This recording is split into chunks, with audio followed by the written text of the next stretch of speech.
Hay una pregunta que tiene que ver con el versículo de Efesios 4:11 que habla de los 5 ministerios donde aparecen profetas, apóstoles, maestros, pastores y evangelistas. Y la pregunta es si esos ministerios están presentes hoy.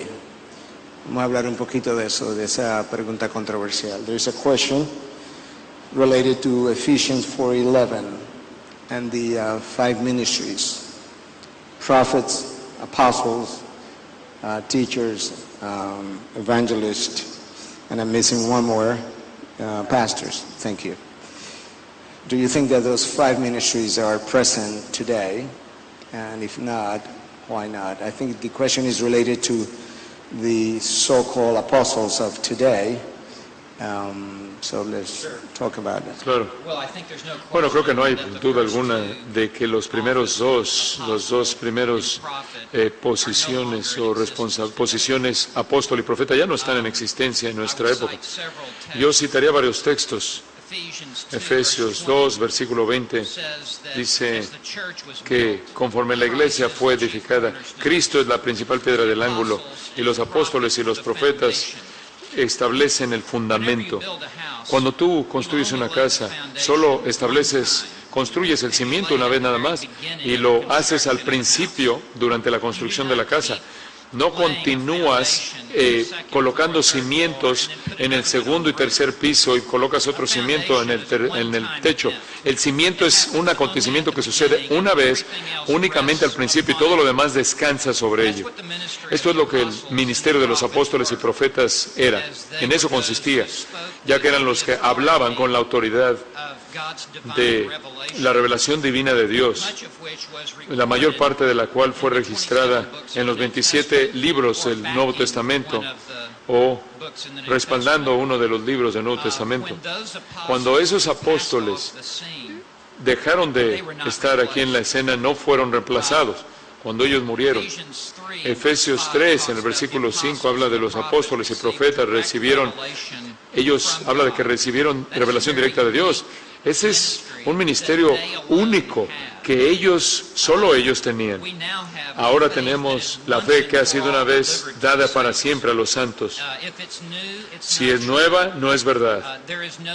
No hay revelación nueva que se da en la actualidad por parte de Dios. También habían requisitos para ser un apóstol. Y en el libro de los Hechos, versículos 21 en adelante, creo que hay algunos requisitos que se dan. Uno, tenías que estar con el Señor desde el principio de su ministerio público hasta el final. Eso es imposible de replicar el día de hoy.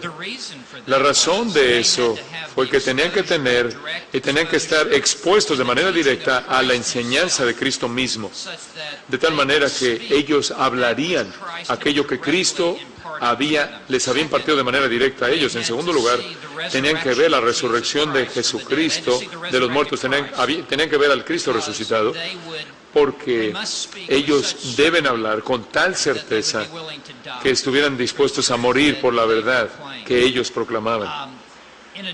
Además de esto, 2 de Corintios dice que los apóstoles eran confirmados mediante el hacer señales y milagros. Era una certificación de que estaban recibiendo revelación directa por parte de Dios. Esa es la razón por la cual cuando Pablo comienza sus cartas, él dice: Pablo, apóstol de Jesucristo. Él está afirmándole a la iglesia que lo que está por seguir de manera subsecuente en este libro es por revelación divina de parte de Dios, y que Él está hablando con la autoridad de la cabeza de la iglesia, Jesucristo mismo, de tal manera que lo que el apóstol enseñaba se volvía algo obligatorio para la conciencia de las vidas de la iglesia y obligaba a la iglesia a lo largo de la totalidad de la época de la iglesia hasta la época en la que Jesucristo regresara, de tal manera que cuando Pablo escribe como apóstol, tiene autoridad sobre todo creyente, en toda iglesia, en toda generación, en todo continente, a lo largo del resto de la época de la iglesia. De tal manera que esa fue una posición extraordinaria, y tener la responsabilidad de ser apóstol. Y los profetas vinieron junto a los apóstoles y ellos también hablaron revelación directa de Dios. Pero esas dos responsabilidades han dejado de existir y dejaron de existir durante el tiempo de la segunda mitad del primer siglo, de tal manera que los otros libros del Nuevo Testamento ni siquiera hablan ya de estos asuntos, solo son las primeras partes del Nuevo Testamento. Es un asunto tan serio que cuando alguien dice, si alguien en nuestra actualidad dice que es un profeta apóstol, y si te dice que son profeta apóstol, tienes que huir de ellos porque no son enviados por Dios. Ahora lo que tenemos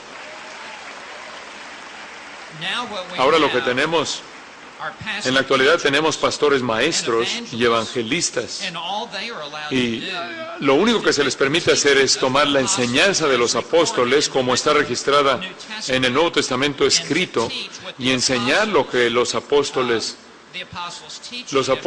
enseñanza de los apóstoles como se ha registrado en el canon escrito en las escrituras del Nuevo Testamento, y por lo tanto toda iglesia del Nuevo Testamento debe ser una iglesia apostólica. Permanecemos bajo la autoridad de los apóstoles, así como ellos enseñaron bajo la autoridad de Cristo, y conforme enseñamos la palabra de Dios, de la cual fueron parte de escribir o respaldar a otro que había escrito esos libros. Ese es un asunto serio, decir que hay apóstoles el día de hoy o que hay profetas el día de hoy, porque no lo hay. Por lo tanto, todo predicador debe predicar únicamente lo que los apóstoles registraron, y todo evangelista debe hacer lo mismo, el evangelio que fue registrado por los apóstoles en el Nuevo Testamento. Es un asunto muy importante, y el ministerio de los apóstoles y profetas está limitado únicamente al primer siglo.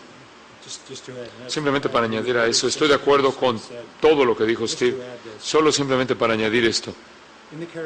En el movimiento carismático hay gente que dice que son apóstoles y profetas. También dicen que tienen revelación nueva, que Dios está hablando. Si Dios está hablando, el Nuevo Testamento no ha terminado de ser escrito, de tal manera que tenemos otro testamento que viene. ¿Qué es lo que Dios está diciendo? ¿Quién lo está escribiendo? Esto es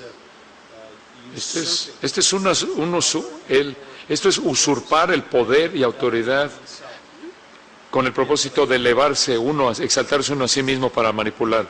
En el movimiento carismático, el origen de la verdad, en lugar de que sea de la palabra de Dios, viene desde adentro, del interior de una persona. El Señor me dijo, el Señor me habló, tuve esta impresión, tuve este sueño, tuve esta visión. Entonces, desde el principio, ese movimiento está mal, porque la fuente de la verdad es la persona, está adentro de nosotros, es intuitivo, no externo. La realidad es que la palabra de Dios es externa, está afuera de nosotros, está en este libro. Entonces están mal porque sea cual sea el sentimiento, visión, experiencia, sueño, visión que tenga, la consideran como legítimas y verdades, y la fuente de la verdad entonces está mal. Y después, en segundo lugar, Dios todavía está hablando, todavía está revelando. Entonces tenemos algún tipo de persona, unas revelaciones ahí X, sin importancia, que dicen que son de Dios, pero no viene de gente que tiene buena teología, viene a gente que tiene teología mala. Entonces debemos creer que Dios está certificando la teología mala y que está dando revelaciones a maestros malos, inclusive a maestros falsos. ¿Y por qué Dios haría eso? Por lo tanto, son ilegítimos y revelaciones ilegítimas y falsas. Entonces tenemos que estar muy, muy conscientes de eso. Dios nunca certificaría eso. Y, además, llegan al punto de sí reclamar que llevan a cabo milagros, que son milagros falsos. Entonces, falsos maestros, revelaciones falsas, certificadas de manera falsa, es añadiéndola a las Escrituras. Acabo de terminar un libro y quiero que sepan, va a salir en español en enero, que se llama Fuego Extraño. Es una crítica extensiva, profunda del movimiento carismático. El corazón de ese libro es el capítulo 5, que habla de los apóstoles y la historia entera de los apóstoles. Gran parte de lo que dijo Steve es el flujo del argumento, hay una sección de profetas, de hablar en lenguas, prodigios, señales y milagros, la fuente de la verdad, todo eso está en el libro llamado Fuego Extraño, que estará disponible en enero. Thank you.